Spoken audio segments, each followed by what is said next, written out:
Hello everyone, it's Shane Kanto, your Wasteland reviewer, and I'm here to review The Marsh King's Daughter.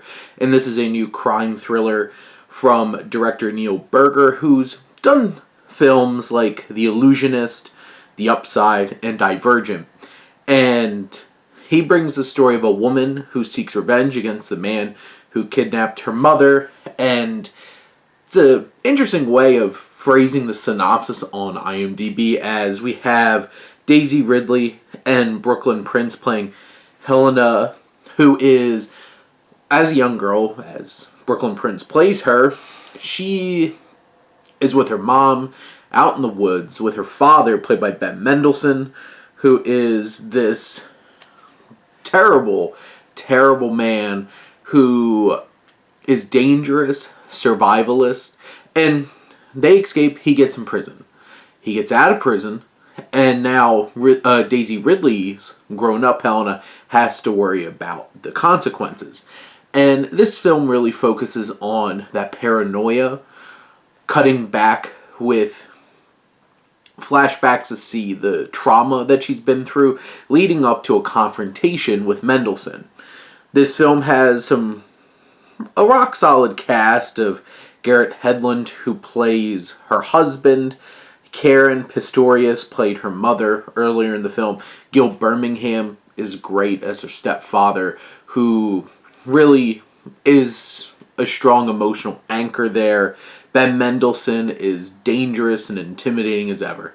And I think Daisy Ridley does a great job of showing this trauma and being a resourceful adult woman who's learned all these survival instincts and practices. I think this film has an interesting setup. It has some spirited uses of like camera work and stuff like that. Alvin H. Kuchler, who is the cinematographer, I think adds something to it a bit, but it is very grayed out. It's very desaturated. This is just a dour looking kind of film. And unfortunately, a lot of the pacing of this film is very sluggish.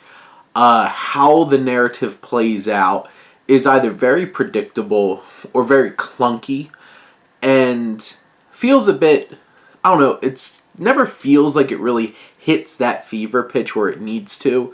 There's some interesting storytelling elements, especially in the third act, where Ridley's character's trying to hunt down Mendelsohn, and how it's like doing these callbacks to all the things that he taught her and everything like that. Those elements work in an interesting way, but also kind of offset by some obnoxious narration that on some level just beats you over the head with it. It's the kind of thing where I feel like this film has good ideas, has a good cast, and has an interesting concept, but just kind of fumbles it around and tries to play it really safe and never really leans into how thrilling and dangerous this film can be. And in the end, it ends fine, and you're just like, well, okay, I watched it. Don't really feel much, don't feel like it really thrilled me that much, but the story was told, you watched it, it had some elements that worked, and by the end, it's very fine. It stands as a film that you'll probably never want to watch again and might forget pretty recently afterwards, but in general, it's not a film that really captivates and really does waste a really talented cast and kind of leaves you wanting more. But those are my thoughts on The Marsh King's Daughter. Let me know what you think. Let's talk some movies. But thank you as always for tuning in and supporting your Wasteland reviewer.